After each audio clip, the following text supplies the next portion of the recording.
Hi friends, ಹೇಗಿದ್ದೀರಾ? I hope ನೀವೆಲ್ಲ ಚೆನ್ನಾಗಿದ್ದೀರಾ ಅನ್ಕೊಂಡಿದ್ದೀನಿ. ನಾನು ಸಂಪತ್, ನೀವು ನೋಡ್ತಾ ಇರೋದು ಸಂಪತ್ ಮೀಡಿಯಾ ಚಾನಲ್. ಇನ್ನೂ ನನ್ನ ಚಾನಲ್ನ ಸಬ್ಸ್ಕ್ರೈಬ್ ಮಾಡಿದ್ರೆ ನೀವು ವೀಡಿಯೋಸ್ನ ನೋಡ್ತಾ ಇದ್ರೆ ಪ್ಲೀಸ್ ಸಬ್ಸ್ಕ್ರೈಬ್ ಮಾಡಿ. ಅದೇ ರೀತಿ ಬೆಲ್ ಐಕಾನ್ ಒತ್ತೋದನ್ನು ಮಾತ್ರ ಮಾಡಿದ್ವಿ, ಲೈಕ್ ಕೂಡ ಒಂದು ಕೊಡಿ ಅಂತ ಹೇಳ್ತಾ ಪೂರ್ತಿಯಾದಂಥ ವೀಡಿಯೋಸ್ನ ನೋಡಿ. ಇವತ್ತು ನಿಮಗೆ ಅನ್ನಭಾಗ್ಯ ಯೋಜನೆಯ ಬಗ್ಗೆ ಮಹತ್ವವಾದಂಥ ಬೆಳವಣಿಗೆ ಬಗ್ಗೆ ನಿಮಗೆ ತಿಳಿಸ್ತಾ ಇದ್ದೀನಿ. ಅನ್ನಭಾಗ್ಯ ಯೋಜನೆಯ ಅಕ್ಕಿ ಬದಲು ಹಣ ಕಳೆದ 3 ತಿಂಗಳಿಂದ ಜಮಾ ಆಗ್ತಾ ಇಲ್ಲ ಅನ್ನೋದರ ಬಗ್ಗೆ ಜನರು ಕೂಡ ತಲೆ ಕೆಡಿಸ್ಕೊಂಡಿದ್ದಾರೆ. ಪೆನ್ಷನ್ ಹಣ ಕೂಡ ಬಂದಿಲ್ಲ. ಅದೇ ರೀತಿ 16ನೇ ಕಂತಿನ ಒಂದು ಗೃಹಲಕ್ಷ್ಮಿ ಯೋಜನೆಯ ಫಲಾನುಭವಿಗಳು ಕೂಡ ಹಣ ಬಂದಿಲ್ಲ ಅಂತ ತುಂಬಾನೇ ಬೇಜಾರದಲ್ಲಿದ್ದಾರೆ ಜನರು. ಅನ್ನಭಾಗ್ಯ ಯೋಜನೆಯ ಕುರಿತಾದಂಥ ಒಂದು ಗುಡ್ ನ್ಯೂಸ್ ಅನ್ನೇ ಕೊಟ್ಟಿದ್ದಾರೆ ಸಚಿವರಾದಂಥ ಮಾನ್ಯ KH ಮುನಿಯಪ್ಪನವರು. ಏನು ಹೇಳಿದ್ದಾರೆ ಇದರ ಬಗ್ಗೆ ಎಂಬುದರ ಬಗ್ಗೆ ಸಂಪೂರ್ಣವಾದಂತಹ ವಿಡಿಯೋಸ್ನ ನೋಡಿ, ಕೊನೆವರೆಗೂ ನೋಡಿ ಅಂತ ಹೇಳ್ತಾ, ಇನ್ನೂ ನನ್ನ ಚಾನಲ್ನ ಸಬ್ಸ್ಕ್ರೈಬ್ ಮಾಡಿಲ್ಲ ಅಂದರೆ ಪ್ಲೀಸ್ ಅದೇ ರೀತಿ ಬೆಲ್ ಐಕಾನ್ ಒತ್ತೋದನ್ನು ಮಾತ್ರ ಮರಿಬೇಡಿ. ನೀವು ಸಬ್ಸ್ಕ್ರೈಬ್ ಮಾಡಿ, ಲೈಕ್ ನೀಡುವುದರಿಂದ ನೀವು ಕೂಡ ಅಪ್ಡೇಟ್ ಆದಂಥ ವಿಷಯಗಳನ್ನ ಸಂಪೂರ್ಣ ಫ್ರೀಯಾಗಿ ನನ್ನ ಯೂಟ್ಯೂಬ್ ಚಾನಲ್ದಲ್ಲಿ ನೀವು ನೋಡ್ತೀರಾ ಅಂತ ಹೇಳ್ತೀನಿ. ಬನ್ನಿ ವಿಷಯಕ್ಕೆ ಬರೋಣ. ಅನ್ನಭಾಗ್ಯ ಯೋಜನೆಯ ಅಕ್ಕಿ ಬದಲು ಹಣ ಕೆಲವರಿಗೆ ನವೆಂಬರ್ದಿಂದ ಅಂದರೆ ಡಿಸೆಂಬರ್ ದಿಂದ ಹಣ 2 ತಿಂಗಳು ಕೂಡ ಬಂದಿಲ್ಲ.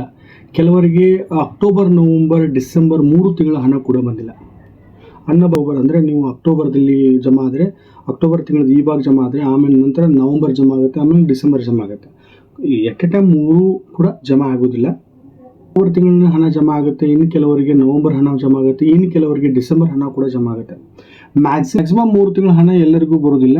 ಒಂದೊಂದು ತಿಂಗಳಿಗೆ ಒಂದೊಂದು, ಅಂದರೆ ನವೆಂಬರ್ ತಿಂಗಳದು, ಅಕ್ಟೋಬರ್ ತಿಂಗಳದು ಈ ಸರಿ ಬರ್ಬೋದು, ನೆಕ್ಸ್ಟ್ ಮಂತ್ ನವೆಂಬರ್ ಬರ್ಬೋದು, ಅದೇ ರೀತಿ ಡಿಸೆಂಬರ್ ಕೂಡ ಒಂದೊಂದು ತಿಂಗಳ ಹಣ ಕೂಡ ಜಮಾ ಆಗ್ತಾನೆ ಬರುತ್ತೆ ಅಂತ ನಾರ್ಮಲಿ ಮೆಸೇಜ್ ಬರುತ್ತೆ. ಅಂತಂದರೆ ಒಮ್ಮೆ ತಮ್ಮ ಮೊಬೈಲ್ನ ಮೆಸೇಜ್ನ ನೋಡ್ಕೊಳ್ಳಿ ಜಮಾ ಆಗಿದೆಯಿಲ್ಲ ಅಂತ, ಅಥವಾ ಅಕೌಂಟ್ಸ್ನ ಚೆಕ್ ಮಾಡ್ಕೊಳ್ಳಿ ಜಮಾ ಆಗಿದೆ ಇಲ್ಲ ಅಂತ ಒಂದ್ಸರಿ ಕನ್ಫರ್ಮ್ ಮಾಡ್ಕೊಳ್ಳಿ. ಏನೂ ಸಮಸ್ಯೆ ಆಗೋದಿಲ್ಲ.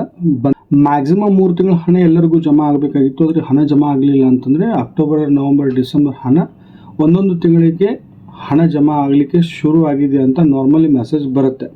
ಆದರೂ ಕೂಡ ಒಮ್ಮೆ ತಮ್ಮ ಮೆಸೇಜ್ನ ಮೊಬೈಲ್ನಲ್ಲಿ ಬಂದಿದೆ ಇಲ್ವ ಅಂತ ಚೆಕ್ ಮಾಡ್ಕೊಳ್ಳಿ. ಅದೇ ರೀತಿ ಅಕೌಂಟ್ನ ಚೆಕ್ ಮಾಡ್ಕೊಳ್ಳೋದನ್ನು ಮಾತ್ರ ಮರಿಬೇಡಿ. ಜಮಾ ಆಗಿದೆಯೇ ಜಮಾ ಆಗಿಲ್ಲ ಅನ್ನೋದ್ರ ಬಗ್ಗೆ ಸಮಸ್ಯೆ ಇಲ್ಲ. ಒಂದೊಂದು ತಿಂಗಳಿಗೆ ಒಂದು ಜಮಾ ಆಗುತ್ತೆ ಅಂತ ಆಲ್ರೆಡಿ ಸಚಿವರು ತಿಳಿಸಿದ್ದಾರೆ. ಇವತ್ತಿನ ಒಂದು ಪ್ರೋಗ್ರೆಸ್ ಸ್ಟಾರ್ಟ್ ಆಗಿದೆ, ನಾಳೆ ಅಥವಾ ನಾಡಿದ್ದು ಜಮಾ ಆಗುತ್ತೆ ಅಂತ ತಿಳಿಸಿ ಒಂದು ಮೂಲಗಳಿಂದ ನಮಗೆ ತಿಳಿದು ಬಂದಿದೆ. ಅದೇ ರೀತಿ 16ನೇ ಕಂತಿನ ಗೃಹಲಕ್ಷ್ಮಿ ಹಣ ಕೂಡ ಜಮಾ ಆಗುತ್ತೆ ಅಂತ ತಿಳಿಸಿದ್ದಾರೆ. ಇದೇ ರೀತಿ ನೀವು ನಿಮ್ಮ ಅಕೌಂಟ್ಸ್ ಬ್ಯಾಲೆನ್ಸ್ನ ಚೆಕ್ ಮಾಡ್ಕೊಳ್ಳಿ. ಹಾಗೆ 3 ತಿಂಗಳ ಅಕ್ಕಿ ಬದಲು ಹಣ ಏನು ಜಮಾ ಆಗಿಲ್ಲ ಅಂತ ಇದ್ದರೆ ಅದೊಂದು ಸರಿ ನೀವು ಮೆಸೇಜ್ನ ಚೆಕ್ ಮಾಡ್ಕೊಳ್ಳಿ. ಅದೇ ರೀತಿ ನೀವು 16ನೇ ಕಂತಿನ ಒಂದು ಗೃಹಲಕ್ಷ್ಮಿ ಹಣ ಕೂಡ ಜಮಾ ಆಗಿದೆಯಿಲ್ಲ ಅಂತ ಚೆಕ್ ಮಾಡ್ಕೊಳ್ಳಿ. ಅದೇ ರೀತಿಯಿಂದ ಪ್ಲೀಸ್ ಕಮೆಂಟ್ಸ್ ಮಾಡುವ ಮೂಲಕ ಯಾರಿಗೆಲ್ಲ ಜಮಾ ಆಗಿದೆ, ಯಾವ ತಿಂಗಳು ಜಮಾ ಆಗಿದೆ ಅನ್ನೋದನ್ನು ಹೇಳೋದನ್ನು ಮಾತ್ರ ಮರಿಬೇಡಿ, ನಮಗೆ ತಿಳಿಸಿ ಅಂತ ಹೇಳ್ತಾ, ಇದಷ್ಟಾಗಿತ್ತು ಅನ್ನಭಾಗ್ಯ ಯೋಜನೆಯ ಅಪ್ಡೇಟ್ಸ್. ಮತ್ತೊಂದು ಯೂಸ್ಫುಲ್ ಆದಂತಹ ಇನ್ಫಾರ್ಮೇಷನ್ದೊಂದಿಗೆ ಮತ್ತೊಂದು ವಿಡಿಯೋದೊಂದಿಗೆ ಮತ್ತೆ ಭೇಟಿ ಆಗ್ತೀನಿ. ಅಲ್ಲಿವರೆಗೂ ನಮಸ್ಕಾರ.